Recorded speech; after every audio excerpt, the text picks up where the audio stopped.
Bismillahirrahmanirrahim. Sehingga orang yang ucapkan la ilaha illallah kemudian meminta kepada selain Allah, ucapkan la ilaha illallah kemudian minta kepada tangkal dan jimat. Orang-orang yang mengucapkan la ilaha illallah kemudian minta rezeki kepada selain Allah, minta karir kepada selain Allah.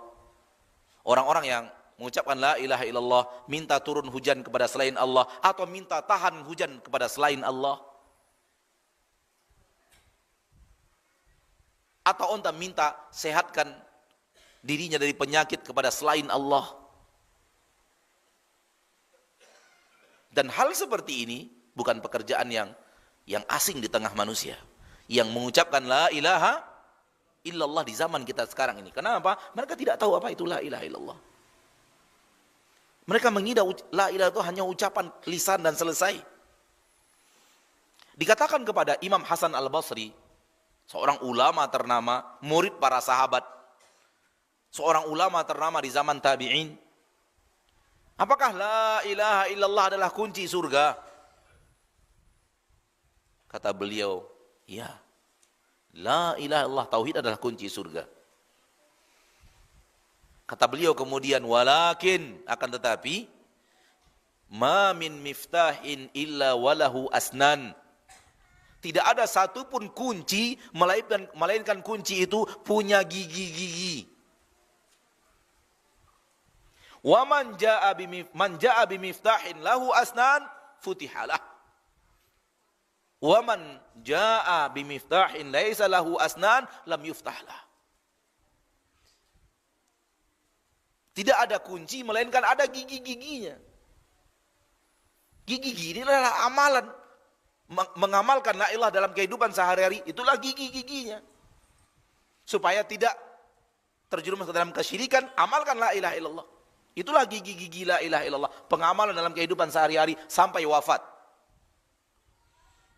Barang siapa yang datang dengan kunci, dengan la ilaha illallah, punya gigi, dibukakan untuknya pintu surga. Dan barang siapa yang membawa la ilaha illallah, kunci surga, tanpa gigi, tidak akan dibukakan untuknya pintu.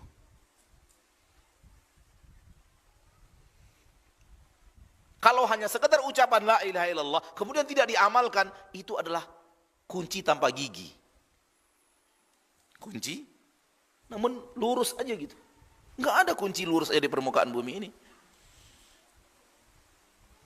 Kunci untuk buka pintu pasti ada giginya. Justru disitulah letak kuncinya, itu di giginya itu, bukan di lurusnya.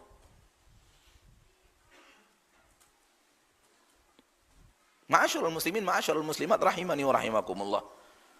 Kita sudah hidup di tengah kaum muslimin yang tidak tahu apa saja yang membatalkan la ilaha illallahnya. Syirik itu apa saja yang bisa membatalkan la ilaha illallah. Dan ini berbahaya sekali. Kenapa? Karena yang tadi akan hapus la ilaha illallahnya, akan hilang seluruh amal dan ketaatannya, dan akan kekal dia di neraka Allah, dan Allah haramkan dia masuk surga. Ditambah satu lagi, Allah tidak akan pernah ampuni dia untuk selama-lamanya. Hilang la ilaha illallah, hapus seluruh amal soleh yang pernah dia kerjakan, wafat tidak dalam keadaan menjadi seorang muslim, di akhirat tidak akan diampuni, masuk neraka untuk selama-lamanya, diharamkan untuknya neraka, surga Allah subhanahu wa ta'ala. Itu yang ada di dalam Al-Quran.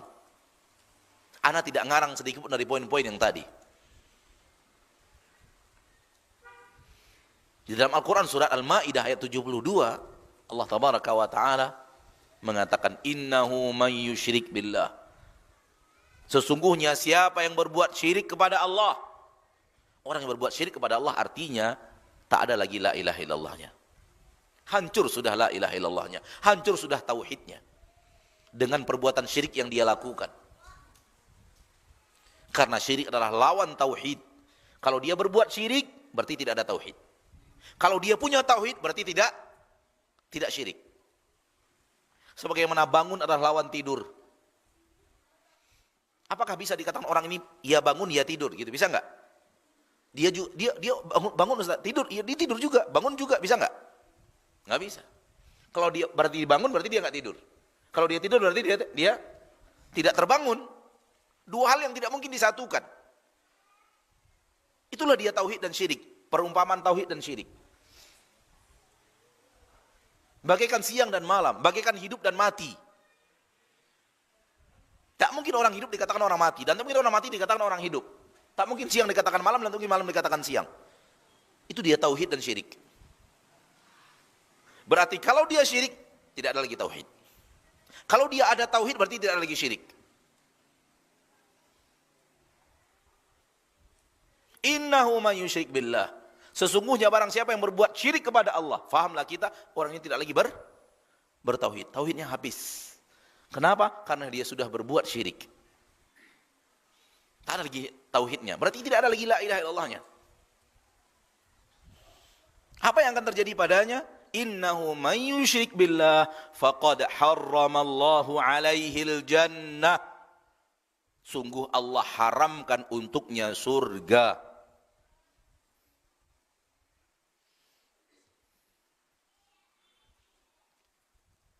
Kita tidak boleh mengharamkan surga kepada siapapun.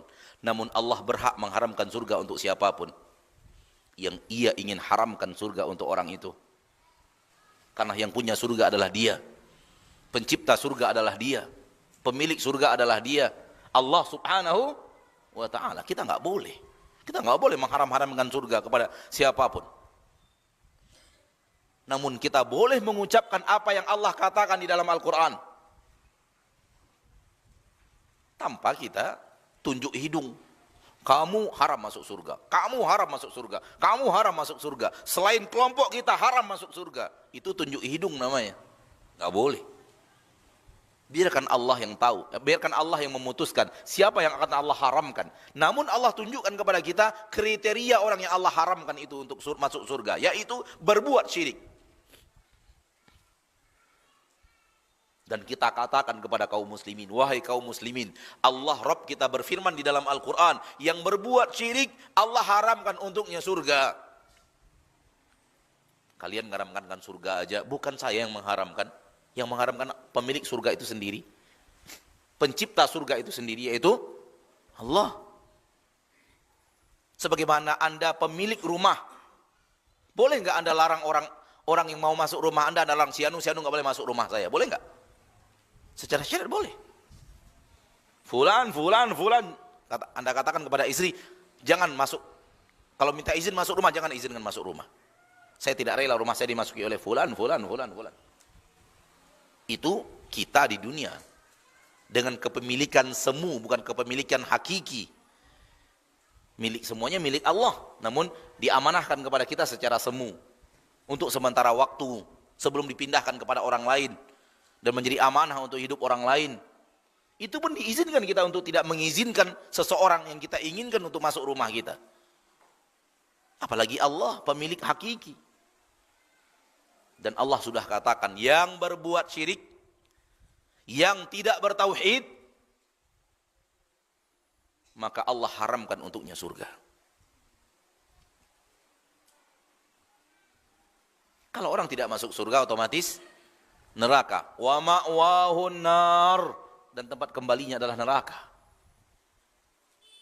Haram masuk surga, tempat kembalinya neraka. Berarti di neraka untuk selama-lamanya. Karena sudah diharamkan untuknya surga.